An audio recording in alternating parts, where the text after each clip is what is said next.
Basket থেকে সবসময় যে ভালো আর্ট বেরোবে তা নয়, মোটামুটি মাঝে সাঝে ভালো বেরোয়, আবার মাঝে সাঝে এমনি সবসময় করতে হলে যেমন হয় আর কি। মানে দেখো ভালো কেউ রান্না করতে পারে, কিন্তু যখন পরিমাণটা বেড়ে যায় তখন ওর কোয়ালিটি খুব গণ্ডগোল হয়ে যায়। তো ডেলি ডেলি দিতে হলে মাথারও ঠিক থাকে না, চোখেরও ঠিক থাকে না, মানে কী করবো বুঝতেও পারি না। তারপরে আমরা তো আবার প্রফেশনাল আর্টিস্টও নয় যে সব কিছু টেবিল টেবিল সেট করা আছে, সমস্ত কিছু আমার মা রান্না করে দিয়ে মুখের সামনে দিয়ে গেল, আমি শুধু আঁকায় মনোনিবেশ করে বসে আছি। সেরকম তো নয় ব্যাপারটা। আর পটের বেবিও নয় যে ওই সেজে থাকলে তো হবে না, পটের বেবি সেজে ওই রান্না বান্না আছে, তারপরে বাইরে থাকলে তো নিজের কাজটা নিজেকেই করতে হবে বেশিরভাগ সময়।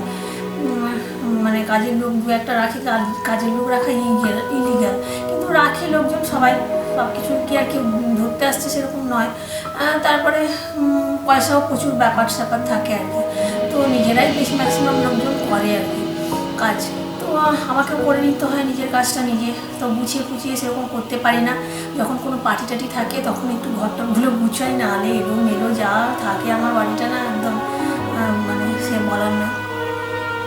তারপরে মানে কি বলবো আর, আর এই যে বলছি আর্ট, সব রকম আর্ট থাকে আর কি। তো প্লিজ একটু তোমরা কষ্ট করে দেখিয়ে নিও, সবসময় যে ভালো আর্ট করছি সেরকম নয় আর কি। তো চলো এখন কি দেখানো যায় দেখি কি আর্ট বেরোয়। আর বলবো প্লিজ একটু পাশে থেকো, আর পাশে থাকলে একটু ভালো লাগে। আর মাঝে সাঝে ওই স্টোন আর্ট করি, নেল আর্টও করি একটু কিছু কিছু। আর কি করবো, নেল আর্ট করে আবার মুছেও তো ফেলতে হয়, কি আর দেখবে বলো, ওই দেখার জন্য নয়, করার পারপাসে মাঝে মাঝে রাখি। আর টলেজে লেভেল হলে তখন মনে হয় একটু সেজে গুজে গেলে তখন ঠিক ছিল, এখন মনে হয় কে আর দেখবে, সেজে গুজে আবার বুঝতে হয়। আর ঠিক আছে, তাহলে চলো দেখে নেওয়া যায় কী আর্ট বেরোচ্ছে। আর প্লিজ একটু পাশে থেকো, নিশ্চয়ই পাশে থাকবো। আর ওই কম ভিউ হলেও হচ্ছে, আর কি করবো, ওই নিয়ে আমি ইউটিউবকে দিচ্ছি, ইউটিউব যদি কিছু কখনো দেয় তো দেবে, আর সেটা নিয়ে আর কোনো মাথা ব্যথা নেই। আর যে ঝাঁপিয়ে পড়বো এই চ্যানেল ওই চ্যানেল 500 ভিউ করার জন্য, মানে দেখি কিছু কিছু লোকজন কেমন চ্যানেল ড্যামেজ করছে আর কীভাবে কী করে বেড়াচ্ছে, মানে খুবই খারাপ লাগে আর কি। কিন্তু জানি না তাদের কি কতটুকু পয়সা পায় ওই রকম করে, মানে দেখি। মানে এতদিন তো করছি, নয় যে এই কটা ভিডিও দিয়েছি, অত দিন ধরে করছি, আমার চ্যানেল মনিটাইজ করিনি, এখন করা হয়নি আর কি। তো সেইভাবে আমি মনে মনে ভাবি এক একজন করে বেড়াচ্ছে, জানি তো এতদিন ধরে করছি, চিনি না কি জানি না। আর লোকজন তো সাবস্ক্রাইব করে রাখে দেখার জন্য নয় না, অন্য পারপাসে করে রাখে সাবস্ক্রাইব, এখন বুঝি। তো আগে ভাবতাম লোকজন সাবস্ক্রাইব করে দেখার জন্য, কিন্তু দেখার জন্য করে না। তো সেই জিনিসটা আমি তো করে বেড়াতে পারি, কিন্তু আমার অত টাইম নেই, আর আমি ওইরকমভাবে করে উঠতে পারি না, এই চ্যানেল ওই চ্যানেল করে এই করে।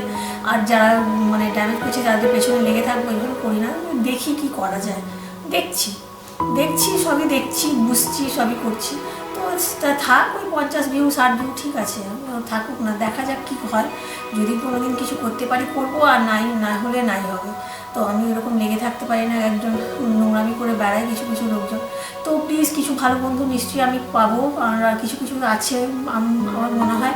তো প্লিজ একটু পাশে থেকেও, ভালো লাগে 2-4টা কমেন্ট করলে আমি নিশ্চয়ই তোমাদেরটাও কিছুটা করে দেখে দেবো, তোমরাও যেমন দেখে দিচ্ছ নিশ্চয়ই দেখবো।